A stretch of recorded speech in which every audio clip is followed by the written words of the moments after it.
tassa bhagavato arahato sama sambuddhassa. Namo tassa bhagavato arahato sama sambuddhassa. Kalina dhamma sakaca eta manggala mutamantik. Ya, yang termuliakan Sang Buddha, Dhamma dan Sangha, yang berbahagia Bapak Ibu, Saudara semuanya, selamat siang. Namo Buddhaya. Namo Buddhaya. Ini yang di ujung kedengaran nggak? Dengar ya? Oke. Ini boleh sampai jam berapa? Oke. Tapi saya nggak ada jam, nanti dikasih tahu ya. Bapak Ibu Saudara,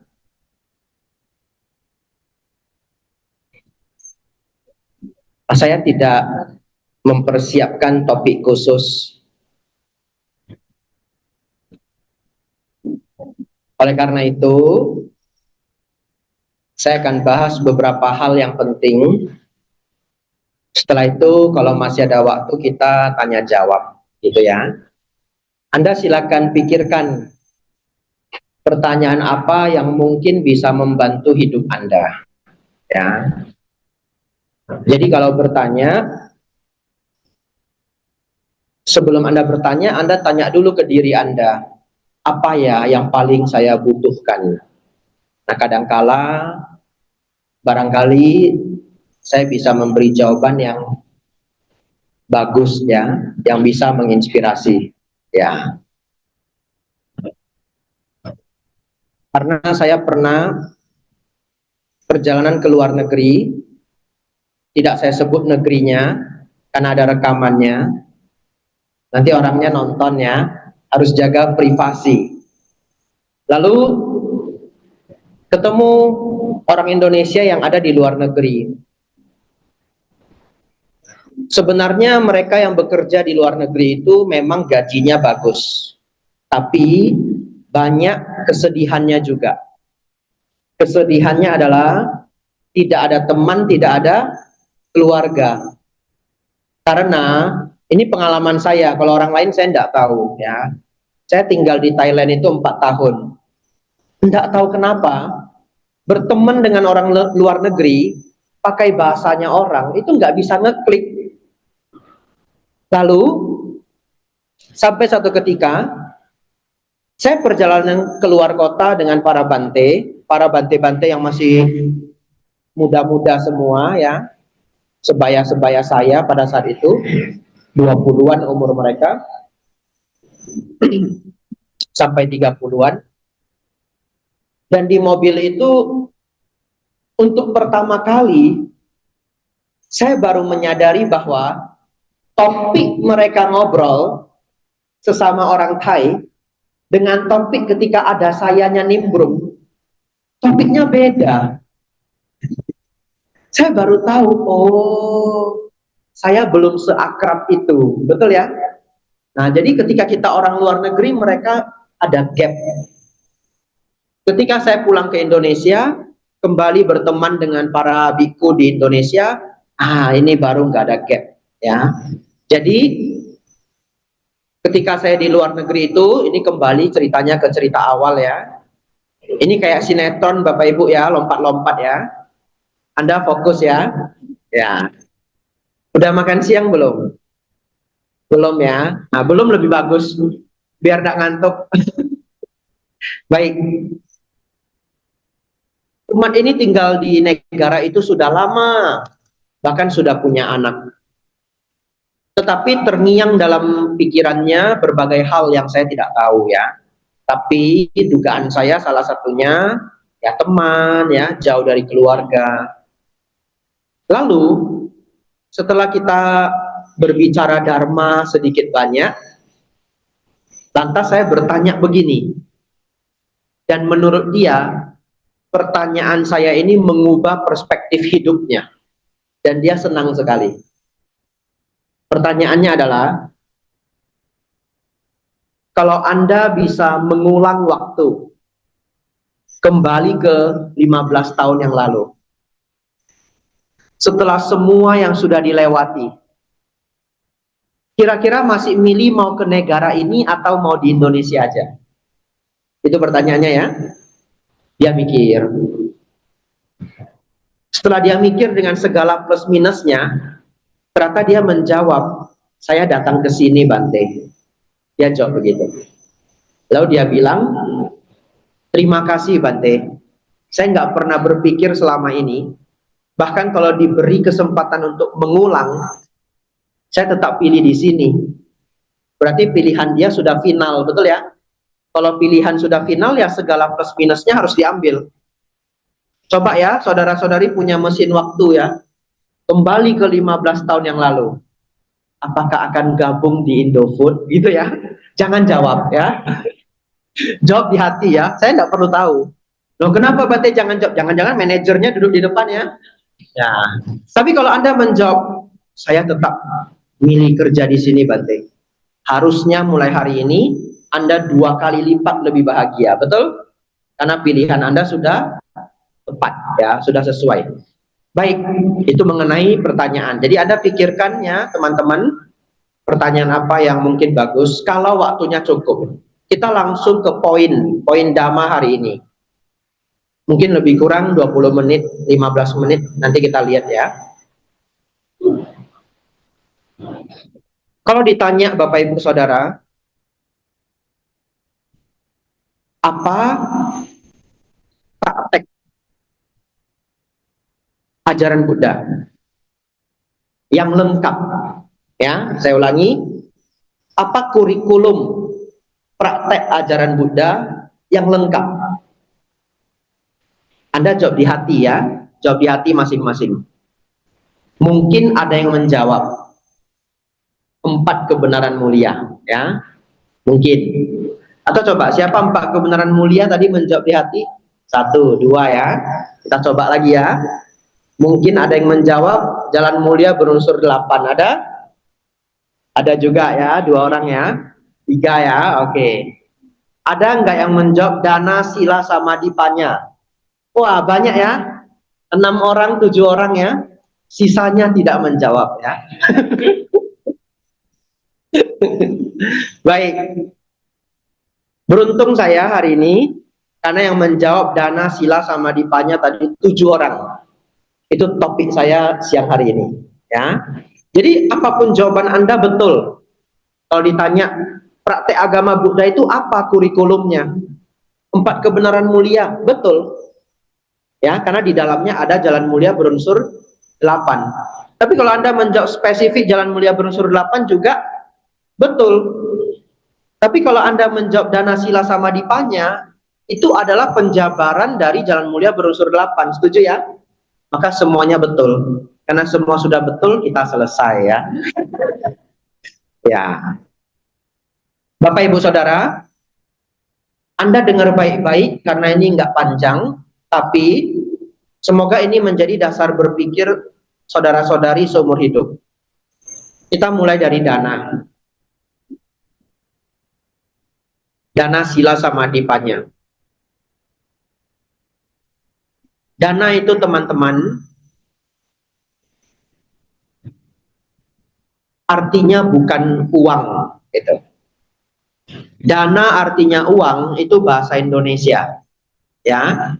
Dana bahasa Pali adalah pemberian. Dihafal ya.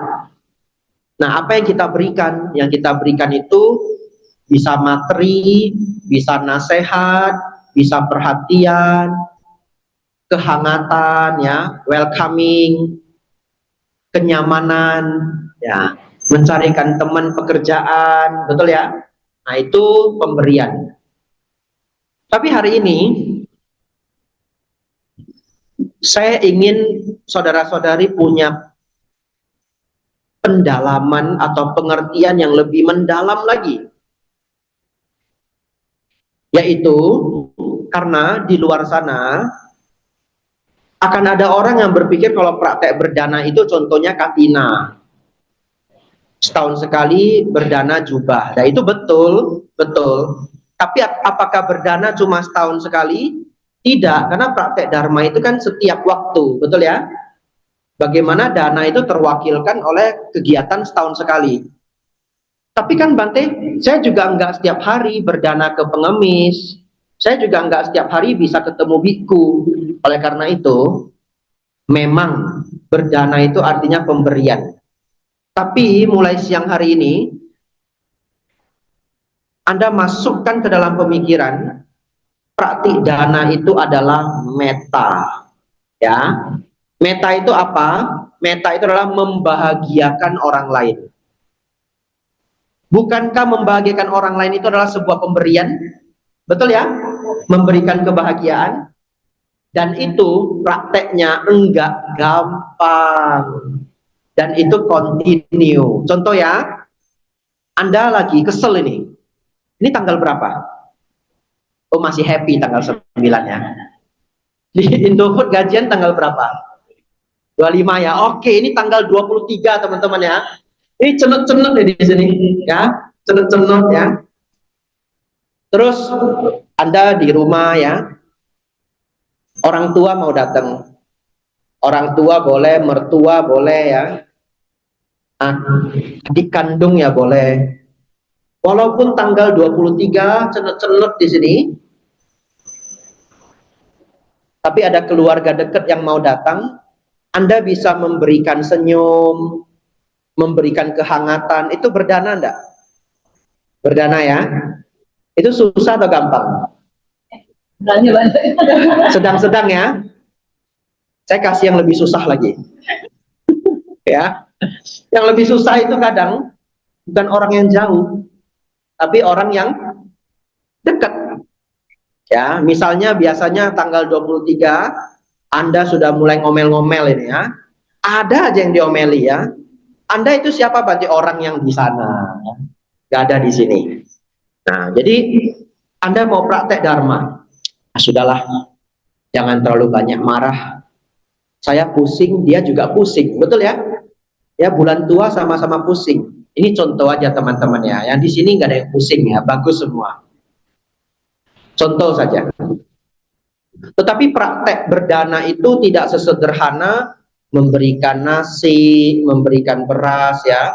Tapi lebih jauh daripada itu, kita memberikan kenyamanan, memberikan kebahagiaan. Batin itu rasanya nggak nyaman. Karena suasana, karena tanggal, karena apapun. Tapi Anda berpikir begini, jangan-jangan. Semoga saya selalu bisa memberikan kebahagiaan. Semoga saya tidak banyak memberikan penderitaan. Di situ Anda praktek berdana. Ya. Lanjut. Misalkan Anda orang yang gampang kesal. Kan karakter orang beda-beda ya. Dan Anda kalau udah kesel, mukanya itu udah pucet pokoknya, udah sem gitu. Nah, mulai hari ini Anda latihan. Berusaha lebih membahagiakan orang lain. Walaupun mood kita lagi jelek-jeleknya, tapi semoga itu tidak mengganggu teman kita. Susah enggak? Susah ya? Makanya jangan berpikir berdana itu gampang. Tidak sesimpel itu ya. Susah loh itu. Mood kita lagi jelek, lagi capek, lagi males, tapi kita paksain. Gimana tadi di sana, gitu ya? Atau kalau nggak mau banyak bicara, setidaknya senyum ya. Anda pikirkan sendiri, setiap dari kita punya karakter yang berbeda, tapi semoga praktek berdana ini sedikit mengubah hidup kita. Begitu ya? Lanjut, sila. Saudara-saudari, Sang Buddha itu sangat luar biasa. Sila itu Anda boleh hafal. Yang bawa catatan boleh mencatat. Jadi hari ini topiknya itu basic, dana sila samadipanya, betul? Tapi penjelasannya intermediate. Yang penjelasan awal saya skip semua. Jadi saya nggak bahas sila itu pembunuhan, pencurian, enggak. Ya, kita naik level hari ini. Sila Bapak Ibu Saudara, Anda ingat, Sang Buddha sangat luar biasa. Sang Buddha ingin kita jadi orang bijaksana. Orang bijaksana itu punya skill, punya pengetahuan.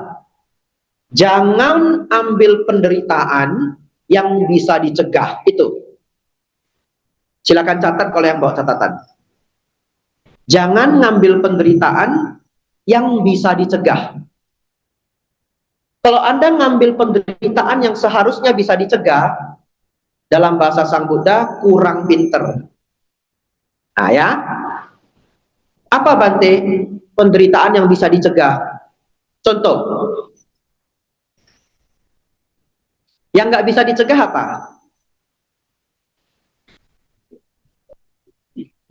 Betul, sakit, lahir, sakit, tua, dan mati ya. Kalau lahir itu dharma. Kalau kita cerita ke orang yang non dharma, dia bingung, lahir kok masuk. Ya udah, tak kurangin satu biar nggak bingung. Sakit, tua, dan mati ya. Itu nggak bisa dicegah. Yang bisa dicegah apa Bante? Nah, contoh, mabuk. Kalau sudah tahu mabuk,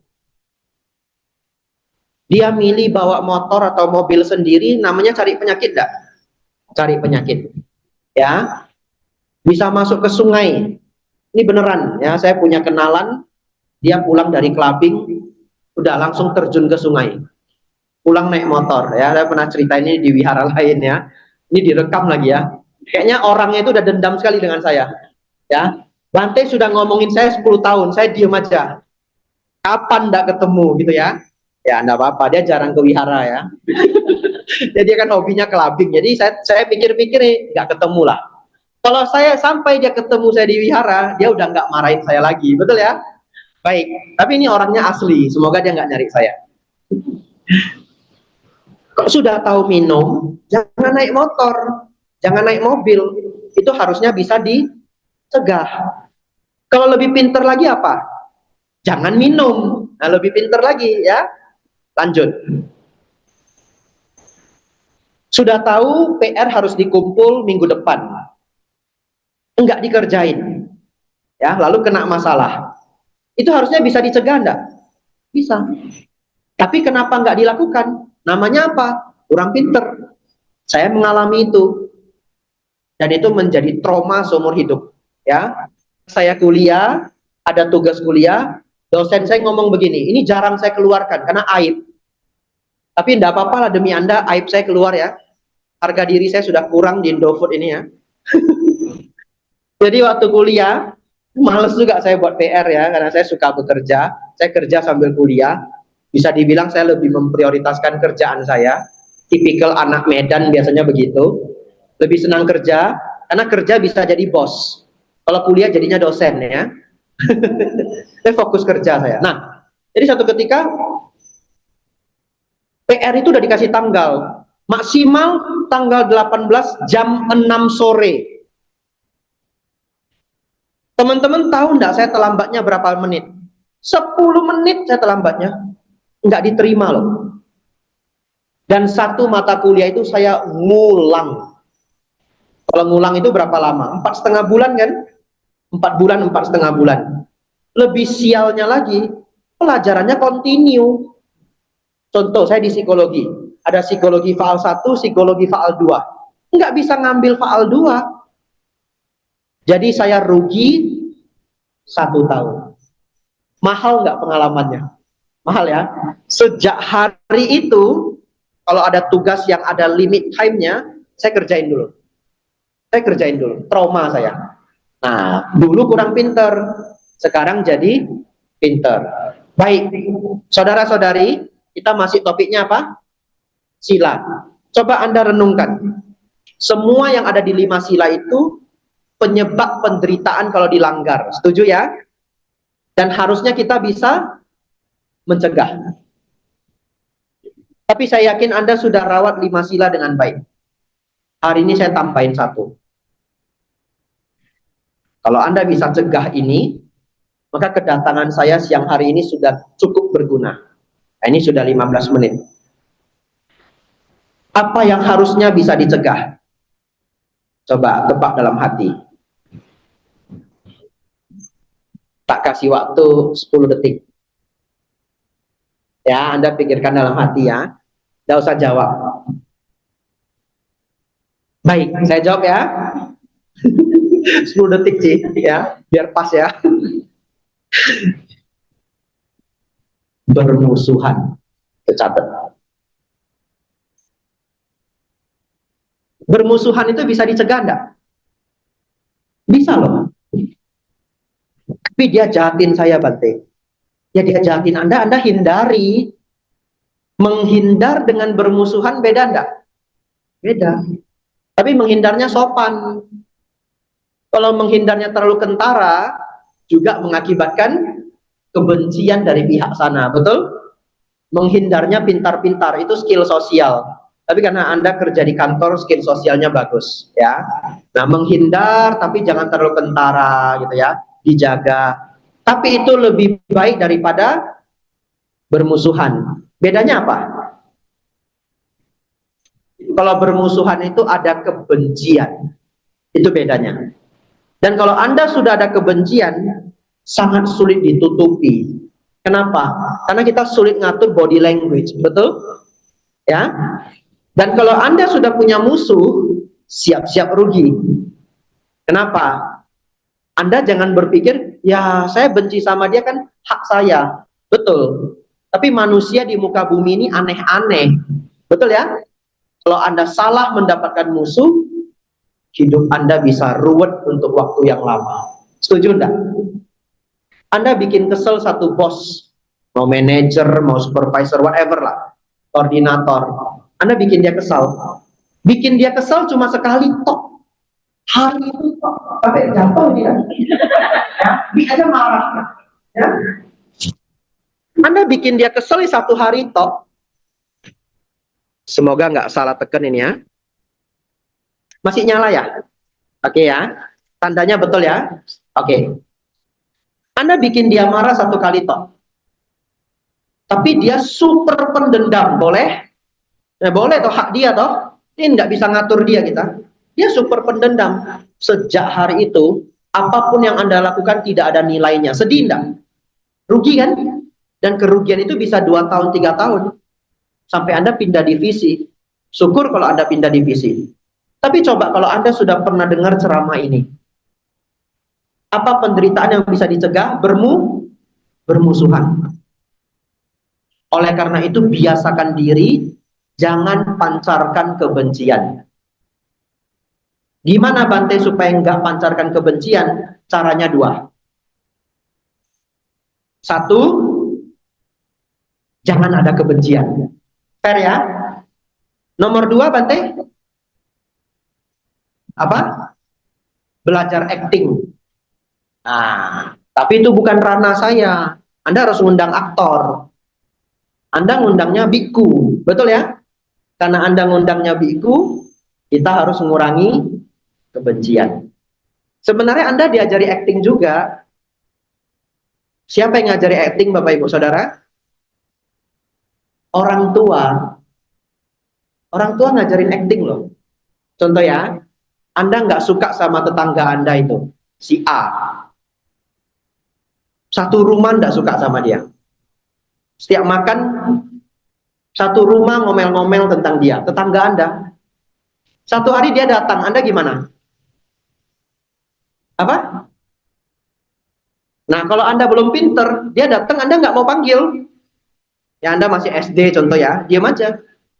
Masuk kamar atau lewat juga nggak mau manggil. Setelah itu orang tua kita bagaimana? Ngajari kan? Sama tetangga harus manggil, harus senyum, harus sapa. Tapi kata mama dia gila. Buang sampah sembarangan, parkir sembarangan, ribut kalau malam. Mama yang bilang benci banget sama dia. Gak boleh gitu. Itu kalau di belakang. Kalau ketemu senyum. Selamat siang Bu. Udah makan belum? Sehat enggak? Betul enggak? Itu namanya apa? acting. Tapi jangan bilang acting, nanti orang marah. Jadi si acting ini harus kita actingkan. Jangan bilang acting, namanya apa? Tata krama. Tata krama ada actingnya, betul ya? Tapi saya kasih tahu, saya dengerin dari Dr. Ryu Hasan dan saya suka banget. Dr. Ryu Hasan mengatakan, tata krama itu sangat luar biasa. Walaupun ada actingnya. Tata krama itu membuat dua orang yang saling membenci bisa bekerja sama. Hebat ya? Ya, jadi saya jadi senang. Oh ya, itu namanya tata krama. Jadi jangan dipanggil acting. Saudara-saudari, karena kita bukan aktor profesional, karena kita murid Sang Buddha, maka latihan kita adalah ngurangi kebencian. Supaya bisa ngurangi kebencian, harus banyak mendengarkan Dharma. Kenapa? Karena yang men-trigger kita itu marah dan tidak suka, itu adalah percakapan di batin kita. Permasalahannya, kalau kita tidak banyak mendengarkan kebijaksanaan, percakapan di batin kita juga kurang bijak. Kalau Anda senang dengerin Dharma sering, nanti percakapan Anda jadi bagus. Contoh,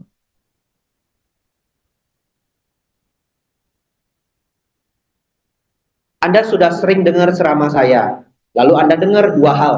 Yang pertama, setiap orang ada dosa loba moha, setuju? Ya, kemarahan, keserakahan, ego. Lalu namanya hidup, kadang dipuji, kadang dicela, setuju? Setuju. Baik, yang kedua pelajaran itu sudah kita absorb, sudah kita serap gitu. Satu ketika kita terkena problem, kita ditegur. Karena muncul pemikiran secara instan ataupun yang kita renungi, ya udahlah, namanya orang bisa marah. Ya hari ini bos kita marah gitu. Ya udahlah, namanya orang. Ya namanya hidup. Kadang dipuji, kadang dicela. Marahnya kita teman-teman itu tidak full. Marah kita akan turun 50%. Lebih kurang ya.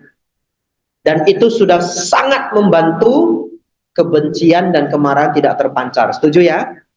Anda latih itu sampai satu ketika Anda memang enggak marah. Sulit, tapi bisa. Untuk apa, Bante? Untuk apa? Untuk mencegah problem. Jadi saudara-saudari, ini saya harus lanjut, masih ada dua topik. Kalau kita bercerita mengenai sila, sila itu adalah sebuah praktik yang mengandung kebijaksanaan untuk tidak perlu mengambil masalah yang bisa dicegah. Ya, pintar-pintarlah teman-teman mengaplikasikan itu. Semua penderitaan yang harusnya bisa dicegah, semua konflik yang harusnya bisa dicegah, seharusnya Anda cegah sebaik mungkin. Lanjut, nomor 3 adalah samadhi. Ya. Samadhi itu adalah praktik ketenangan, praktik meditasi.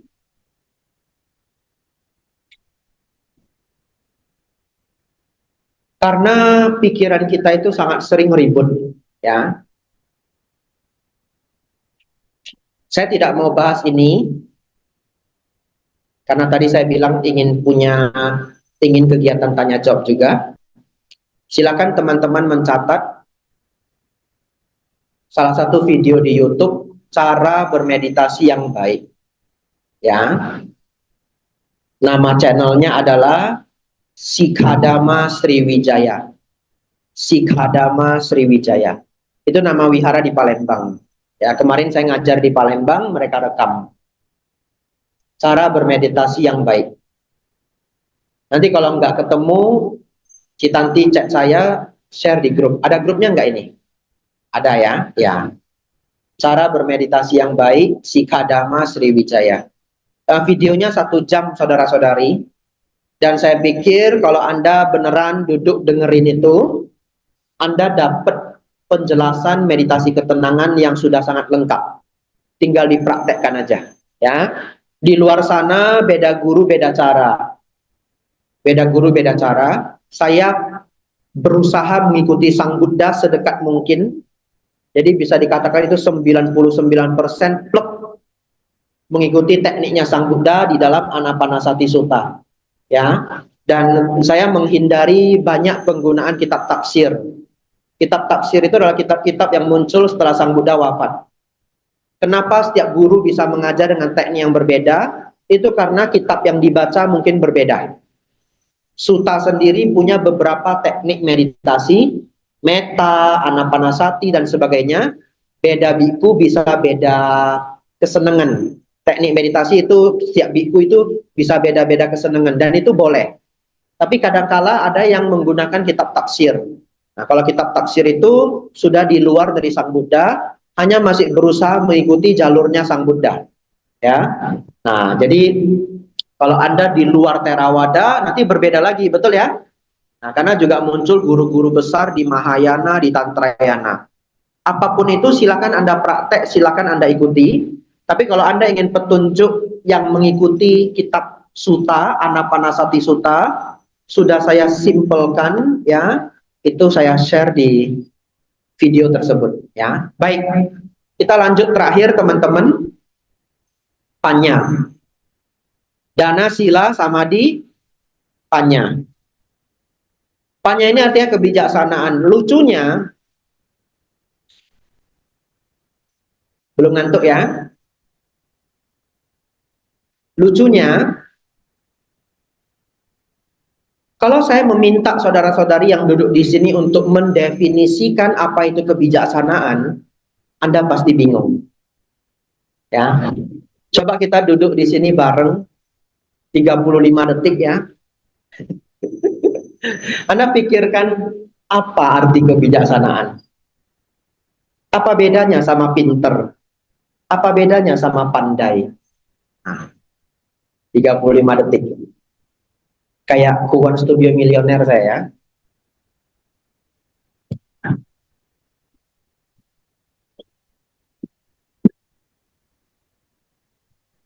Saya pilihnya klub ya. Pinter juga saya ya. Ya. Yang lain nanti aja. Ya. Saya hafal ini. Satu, Otsuka Jepang. Apa yang Otsuka? Pocari Sweat. Otsuka itu produsen infus. Jadi sebelum mereka bikin Pocari Sweat, mereka udah besar banget di infus.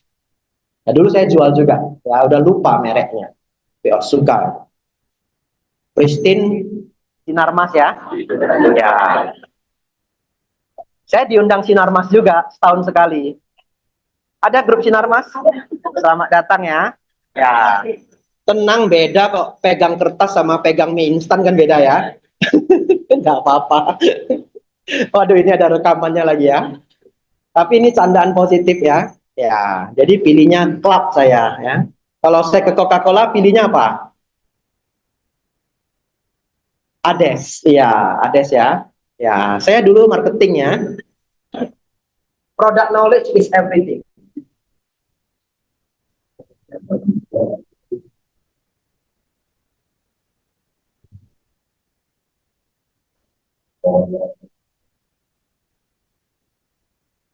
Nanti ada yang nanya saya, Bante kenapa minum klub? Saya jawab, cinta produk dalam negeri, gitu ya. Karena ada saingannya di depan itu. Nah, nggak boleh bilang merek kalau ini ya. Ini udah dibeli Prancis ini ya. Nah, udah dibeli Prancis, saya pilih lokal aja. Siapa marketing di sini? Nggak ada ya? Oh, ada ya? Oke, ada dua ya, bagus ya. Saya tim marketing sangat suka product knowledge. Ya, sangat suka sampai hari ini. Jadi setiap lihat barang apa, saya lihat mereknya. Saya juga melihat perkembangan sepatu. Ya, karena saya nggak pakai sepatu, saya liatin aja. Pelan-pelan satu masa pindah ke Skechers ya. Semua orang pakai Skechers, betul ya? Ya, sekarang pelan-pelan kalau yang mahal pindah lagi ke On Cloud ya. Sama Hoka ya. Tapi itu mahal banget ya. Ya, New Balance juga naik daun gitu. Saya nggak pakai, ngamatin aja. Jadi semakin Anda nggak pakai, Anda semakin ngamatin gitu. Dia bercanda ya. Tadi apa pertanyaan saya? 35 detik kebijaksanaannya. Apa bedanya bijaksana sama pinter ya? Unik loh ini. Baik, ada beberapa versi jawaban akan saya berikan semua. Saya berikan orang pinter dulu. Namanya Naval Ravikant. Orang pinter di Amerika. Kalau Naval Ravikant mengatakan bijaksana itu adalah kita mementingkan manfaat jangka panjang dibandingkan manfaat jangka pendek. Kalau Anda bertipikal mementingkan manfaat jangka panjang, Anda orang bijak. Contoh, katakan saya kolesterolnya tinggi, ya. Terus kalau makan seafood yang berat-berat, enak enggak? Enak ya? Enak itu manfaat enggak? Enak itu manfaat di lidah, ya. Tapi saya gagal mendapatkan manfaat jangka panjang, betul ya? Yaitu kesehatan tubuh. Sekarang punya dua pilihan, manfaat jangka pendek, manfaat jangka panjang. Pilih yang mana? Tergantung kita sebijaksana apa. Kalau kita kalah dengan diri, kita pilihnya yang enak. Kalau kita bisa melawan diri, memikirkan manfaat jangka panjang, kita milih makannya sedikit aja. Ya, makan ya sedikit, makan ya boleh sedikit. Ya, jadi nggak terlalu berat untuk menahan diri, makan sedikit. Itu ilmunya. Ya, jadi orang yang selalu mementingkan manfaat jangka panjang dibandingkan manfaat jangka pendek, itu adalah ciri khas orang bijaksana. Naval Ravikant.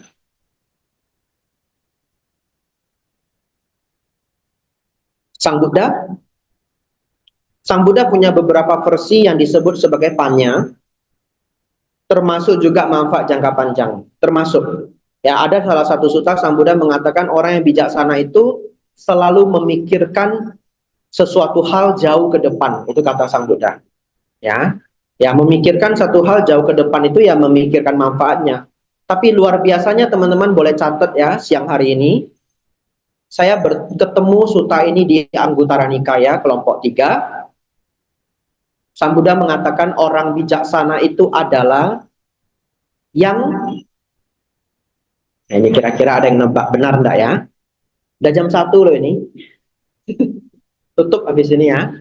Ya. Sang Buddha menjawab yang pikirannya baik, ucapannya baik, perbuatannya baik. Saya terkejut loh. Apa hubungannya baik sama bijaksana? Betul ya? Tapi setelah dipikir-pikir, kalau Anda pikirannya baik, ucapannya baik, perbuatannya baik, bukankah sepanjang perjalanan hidup Anda yang ada adalah buah karma baik, betul? Ya. Jadi ketika itu dijalankan dari waktu ke waktu, kita hanya panen karma baik. Setuju ya? Panen buah-buah kebahagiaan. Dan kebijaksanaan itu membuahkan kebahagiaan. Jadi saudara-saudari silahkan adopsi pemikiran-pemikiran ini. Anda ingin jadi orang bijaksana itu berpikir panjang, berpikir manfaat jangka panjang, pikiran baik, ucapan baik, perbuatan baik. Saya tutup satu lagi. Kalau secara dharma, bijaksana itu adalah tahu banyak dharma dan dipakai. Itu. Simple ya. Tahu banyak dharma dan dipakai. Kalau Anda tahu banyak dharma tapi tidak dipakai, namanya hafalan. Ya, boleh, dihafal dulu ya boleh. Tapi habis itu dipakai. Contoh, ego, bagus apa enggak secara dharma? Enggak, turunin. Setuju? Turunin ya. Anda yang senang marah, kurangin. Dulu sebulan 5 kali, sekarang 2 kali. Nah, bagus ya. Yang senang cemberut, bahasa Thainya ngon, bahasa Hokkiennya siuki, ya, kurangin. Jadi kalau dulu sekali Anda cemberut seminggu, sekarang kalau cemberut ya 3,5 hari, spesifik lagi, ya, separuh. Nanti udah 3 hari, suami, istri atau anaknya datang masih cemberut ya, masih cemberut setengah hari lagi gitu. Itu kalau di Thailand begitu. Ini serius, saya pernah ceramah di YouTube. Orang Thai itu kalau berantem, pacaran, berantem, suami istri berantem, dia masih ngon. Ngon, ngon. Artinya apa? Cemberut ya? Ngon, siuki. Pacarnya itu bisa nanya, yang ngon Yumai, masih cemberut enggak? Lalu dijawab lagi, masih gitu. Iya. Tapi kalau di Indonesia lebih sadis. Masih marah enggak? Masih cemberut enggak? Nah, enggak dijawab. Ya, itu stylenya Indonesia. Lebih bagus yang Thailand. Jadi mulai hari ini Anda gantilah ya. Yang Thailand aja. Jadi kalau Anda masih marah, masih senci ya. Lalu di keluarga ada yang ngajak ngobrol, kasih tahu aja, saya masih marah. Nah, itu ala Thai. Anumodana semuanya, dana, sila, samadhi, tanya. Ada waktu kalau panitia mengizinkan mau bertanya silahkan. Bahkan ada yang mau bertanya.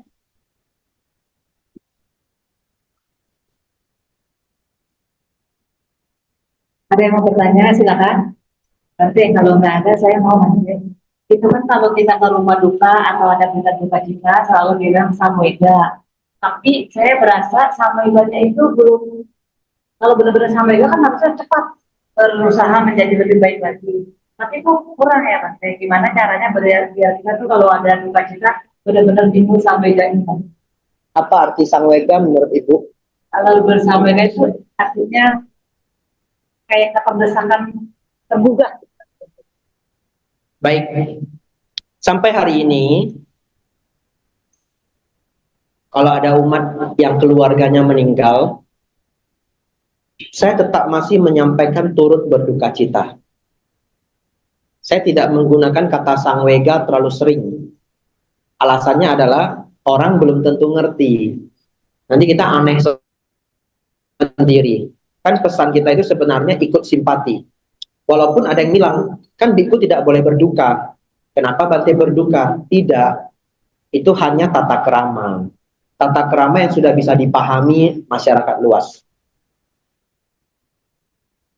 Kata turut berduka cita itu semua orang sudah setuju kok. Artinya saya turut bersimpati. Ya, baik. Kata sangwega itu sebenarnya lebih untuk biku. Karena kata sangwega itu artinya kita enggan dengan kehidupan pada umumnya dan memilih untuk meninggalkan duniawi. Jadi kalau ibu mau bersangwega harus jadi atasilani. Nah, jadi untuk umat bersangweganya nggak bisa banyak. Oleh karena itu untuk umat, walaupun mengucapkan sangwega atau turut berduka cita, itu hanya tata bahasa, itu hanya bukan tata bahasa itu grammar, itu hanya pemilihan bahasa, kita tetap menyampaikan simpati. Tapi ke dalam diri bagaimana? Merenungkan anicca, dan itu cukup. Ya, tidak harus di level sangwega, tapi memunculkan pemahaman anicca. Kalau mau bersangwega boleh. Nah, bersangweganya bagaimana? Saya harus lebih rajin untuk praktek dana sila sama dipanya. Kalau ada waktu dan saya senang, saya ingin ikut retreat, karena kan masih punya keluarga. Nah, itu sudah praktek yang lebih, ya. Jadi sangweganya itu sebagai motivasi untuk meningkatkan spiritual. Saya akan lebih semangat belajar dharma, tapi tidak di level meninggalkan kehidupan rumah tangga kalau masih ada keluarga. Ya, satu-satu. Ya, poinnya adalah anicca. Jadi kalau kita kehilangan teman, kehilangan keluarganya teman, jadikan itu perenungan. Hidup itu tidak selamanya, ya. Karena hidup itu tidak selamanya, ya hidup itu jangan dipersulit, kebencian dan dendam jangan dipelihara, ya. Ambil kesempatan untuk lebih memajukan batin, meningkatkan meta, karuna, mudita, UPK, dan lain-lain, ya. Satu pertanyaan lagi, silakan. Yang mau bertanya lagi. Nanti mau bertanya, maksudnya dengan situasi sekarang kan tiba-tiba jadi ada banyak perang, terus ada bencana alam. Kadang-kadang kan walaupun nggak terimpact ke diri kita kan, kita jadi timbul rasa risau, kita jadi khawatir, dan jadi batinnya tuh jadi nggak tenang gitu batin. Jadi kalau untuk menghadapi hal seperti itu dengan kondisi dunia yang kayaknya kok tambah nggak jelas, sebaiknya kita tuh harus bagaimana? Oke, karena Citanti orang akuntan, jawabannya adalah ngurangin nonton berita. Kan berita nggak ada hubungan sama karirnya. Tapi begini, kalau di kantor ya susah ya, teman-teman juga ceritain gitu. Saya dulu masih rajin baca koran setiap hari. Ada koran Kompas di Wihara, karena Bante Panyawaro itu pimpinan Sangga, beliau sedikit banyak harus tahu kondisi Indonesia sebagai pimpinan agama Buddha ya. Ya. Dan dulu saya ikut baca. Lama-lama banyak kegelisahan, terorisme. Bayangkan saya baca koran, gereja dibom, muncul ketakutan 10%. Takutnya habis gereja mana? Baca lagi koran ya. Sampai akhirnya yang cukup mengerikan itu adalah ada seorang pastor sedang memimpin misa, kalau tidak salah di kota Medan, kemudian ditusuk dengan pisau. Lagi ngajar. Ya. Beruntungnya, saya punya basic bela diri. Ya ini nggak mau amit-amit pamali nggak ya. Nanti sok-sokan patentengan ya. Ya, baru hari ini bilang ngomong di rekaman bisa bela diri. Minggu depan Anicca Watasantara ya kan? Tapi kalau satu orang tiba-tiba datang, saya lihat tangannya ada pisau, mudah-mudahan saya nggak mati. Kalau luka pasti, ya karena defense the knife itu very difficult, ya. Tapi mudah-mudahan nggak mati. Tapi apa yang lebih mengerikan setelah baca berita itu? Masalahnya kalau di Wihara Mendut, dulu ini kembali ke 10 tahun yang lalu, saya meditasinya sendiri. Bagaimana membela diri kalau meditasi sedang begini? Saya ngeri juga. Meditasi kan nafas masuk, nafas keluar. Ini dari belakang ini. Pindah alam. Kan begitu ya? Dan pada saat itu terorisme lagi tinggi-tingginya. Di Jakarta ada penusukan di stasiun bus. Beberapa orang meninggal. Masih ingat enggak? Nggak ingat ya? Nah, karena nggak baca koran. Salahnya saya baca. Lalu muncul kegelisahan, mau meditasi juga sulit. Saya nggak ada temennya, saya jadi samaneranya sendiri. Sepi gitu. Akhirnya saya putuskan tidak baca koran. Tapi saya lanjut. Minum sedikit ya. Setelah.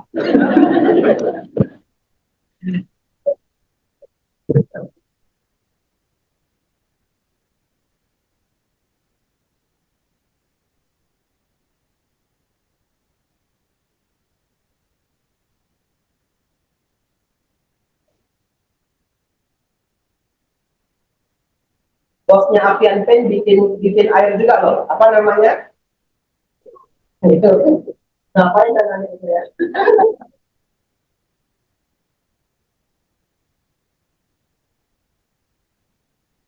Baik.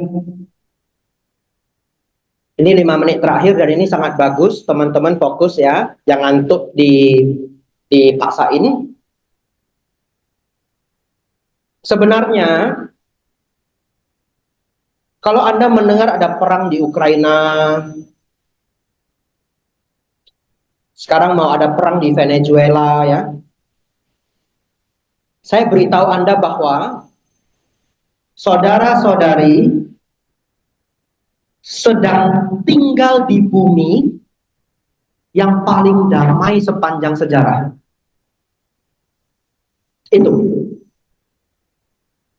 Anda track sejarah dunia. Track sejarah dunia. Kapan kapan sepanjang sejarah dunia perang itu paling sedikit? Kapan? Sekarang. Dulu Mongolia, Genghis Khan hampir menguasai 2/3 bumi. Setuju? Berapa lama itu perangnya? Ratusan, puluhan tahun. Ya, puluhan tahun perangnya. Perang dunia pertama, lalu perang dunia kedua. Anda lihat. Lalu kita kembali ke zaman Tiongkok. Setiap dinasti perang. Setuju? Kita waktu SD baca sejarah. Kerajaan Demak menyerang kerajaan Majapahit. Semakin kita baca, semakin banyak perang. Dan Anda baca sendiri sepanjang sejarah dunia, kapan perang itu mulai sedikit? Sejak selesainya Perang Dunia Kedua. Kenapa jadi sedikit? Karena ditemukan bom atom. Sejak ditemukan bom atom, sudah nggak bisa perang. Kenapa? Dampaknya terlalu besar. Ya, dan hari ini bom atom dengan ukuran yang sama dulu yang menghantam Nagasaki, Hiroshima dengan ukuran yang sama. Kalau nggak salah ukuran bomnya itu saya lupa ya, karena lihat di Google kan nggak ada pembandingnya. Ya, tapi kalau nggak salah mungkin 70 cm ya atau 1 meter gitu. Anda cek nanti di Google. Hari ini dengan ukuran yang sama itu kalau dijatuhkan ke satu kota, kekuatannya 50 kali lipat. Per hari ini, karena kan teknologi jalan terus. Jadi kalau per hari ini itu jatuh bomnya seukuran itu, 50 Hiroshima hilang. Negara apa lagi bisa berperang, betul ya? Dampaknya terlalu besar. Lalu munculnya PBB. Maka perang mulai berkurang. Satu lagi, kalau zaman dulu orang harus perang, negara banyak perang. Karena apa? Rebutan makanan. Oleh karena itu negara yang kekurangan makanan, kadangkala, tidak selalu tapi kadangkala mereka rebut makanan orang lain. Contohnya apa? Viking. Tahu Viking? Ya, salah satu negara kerajaan di Eropa, mungkin bukan kerajaan tapi pasukan, saya nggak ngerti. Mereka itu punya musim dingin yang sangat panjang. Jadi pada zaman dulu makanan kurang karena pertanian belum maju. Jadi ketika makanan nggak ada, mereka harus jalan ngambil jarah desa orang. Jadi peperangan dulu terjadi di masa lalu selain untuk membela garis kerajaan adalah demi agar rakyatnya bisa makan. Lalu pertanian maju. Pertanian maju karena sekarang bibit tanaman kita itu sudah mutasi.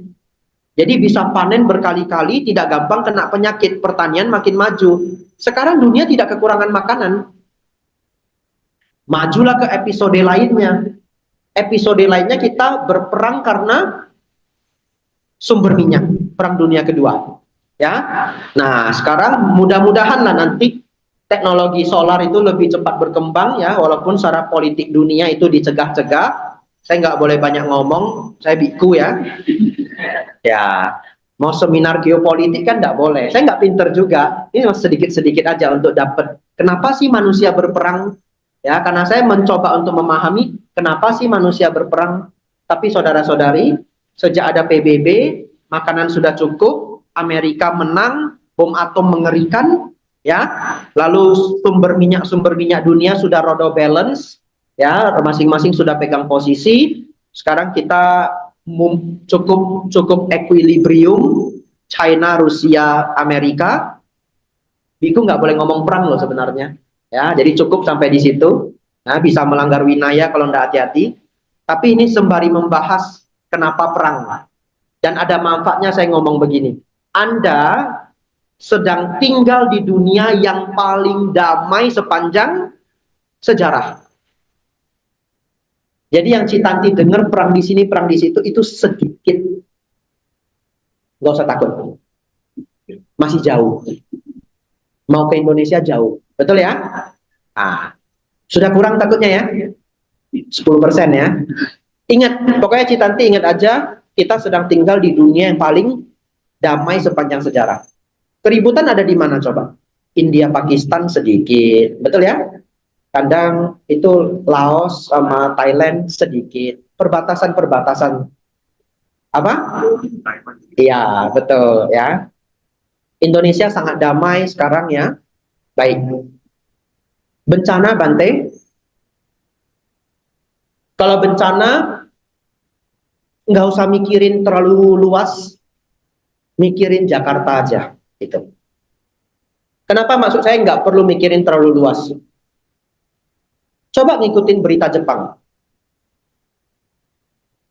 Setiap beberapa bulan ada topan, gempa bumi, stres enggak kita?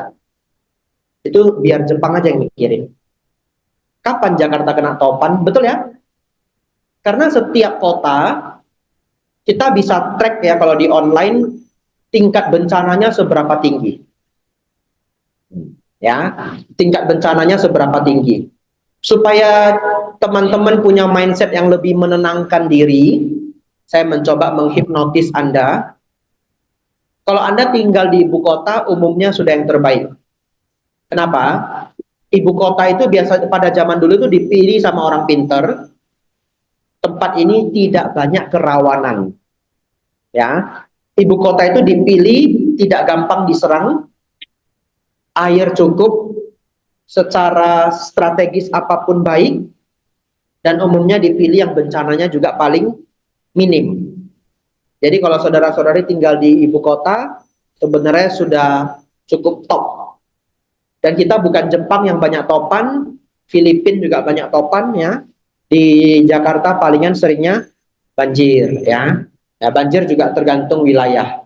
Ya, jadi semoga dengan pemaparan ini membantu mengurangi kegelisahan ya. Terakhir sedikit lagi, enggak 5 menit. Saya sangat rajin ya, sangat rajin mencari solusi-solusi yang logis setiap menghadapi kekhawatiran. Ya, itu cara saya. Setiap orang berbeda-beda mungkin ya, tapi saya menggunakan pemikiran-pemikiran logis. Salah satunya adalah ada orang yang kalau naik pesawat, pesawatnya bergetar, dia sangat takut. Ya, siapa yang di sini kalau naik pesawat, pesawatnya bergetar takut, nggak usah tunjuk tangan. Ya, ada yang mau tunjuk tangan ya? Ya, boleh tunjuk tangan boleh ya. Tadi bercanda saja. Saya kasih tahu Anda satu ilmu luar biasa dari Pak Habibie. Pak Habibie itu punya nickname, beliau dipanggil dengan Mr. Crack, retak. Ya, karena beliau punya rumus yang beliau buat sendiri untuk menghitung badan pesawat. Saya nggak ngerti pendalamannya seperti apa. Ya, tapi berhubungan dengan pencegahan keretakan pesawat. Jadi bagaimana bentuk pesawat yang baik itu dulu beliau desain. Beliau sangat hebat ya di bidangnya. Saudara-saudari, Pak Habibie pernah bilang begini, kalau Anda naik pesawat, lalu di pertengahan perjalanan pesawat itu turbulence, bergetar, itu artinya pesawat itu tidak retak. Kata Pak Habibie. Bukan Biko Bijato ya. Jadi sejak hari itu saya mendengar itu, saya dapat good mindset. Ya, kalau saya naik pesawat, takut? Nah, Anda pasti masih takut ya? Saya sudah tidak takut. Karena saya berpikir, apa? Pesawatnya sehat. Yang kedua, kalau turbulensinya terlalu mengerikan, saya kasih Anda ilmu. Jangan lihat tetangga Anda. Tetangga Anda makin ketakutan. Anda lihat dia, Anda makin ketakutan ya. Ini kisah nyata, saya pernah naik pesawat, lalu getarnya itu cukup ekstrim. Ibu di sebelah saya sudah berdoa dengan begitu semangatnya. Dengan penuh ketakutan dia berdoa. Lalu saya kan lihat dia bangun, saya lirik sedikit, saya lihat ibunya doa, saya nggak boleh peragakan, nggak sopan ya, doanya orang ya. Tapi dia berdoa dengan sangat khusyuk dan penuh rasa takut gitu. Sudah memelas supaya tidak terjadi bencana. Apa yang saya lakukan Bapak Ibu? Lanjut tidur. Lalu saya berpikir ya, ini bercanda ya. Ibu ini pasti kesel banget. Harusnya yang berdoa siapa? Biksu. Ya, mungkin dalam hatinya, ini biksu di sebelah saya, doa dong selamatkan kami. Ini tugas biksu, Pak Biksu tolong Pak Biksu, doa Pak Biksu. Apa yang saya lakukan? Tidur lagi. Nah, udah syukur nggak saya tambahin? Harusnya saya tambahin, hidup adalah tidak pasti, kematian adalah pasti. Ya. Wah, ibunya pasti berdoa semakin kencang ya. Baik, tapi saya punya satu kebiasaan. Kalau di pesawat itu pokoknya bermasalah. Saya bangun sebentar. Kalau saya senang tidur di pesawat, ya, senang saya. Saya bangun, tapi tidurnya belum tentu ketiduran. Saya liatin pramugari. Kalau pramugarinya masih ngobrol, ya, dia nggak ada ketakutan di wajah, berarti aman. Karena dia paling pro. Ngapain ikut tetangga saya? Tetangga saya mah nggak pro dia ya. Takutan setengah mati. Saya bangun, liatin pramugari masih ketawa-ketawa, ngobrol sama kawannya, atau main HP dengan tenangnya ya, kerja dengan tenangnya, tidur lagi ya. Ya itu Citanti semoga mengurangi kegelisahannya, berita dikurangin, lalu kita sedang dalam keadaan damai ya. Yang ketiga, setiap orang menjalani dan dilindungi oleh karmanya masing-masing. Kita do the best aja. Apa yang di luar kontrol kita, ya sudah di luar kontrol kita. Ya, hidup dengan tenang dan damai. Anumodana. Ya, kita tutup. Sabe sata bawantu sugitata. Semoga semua makhluk hidup berbahagia.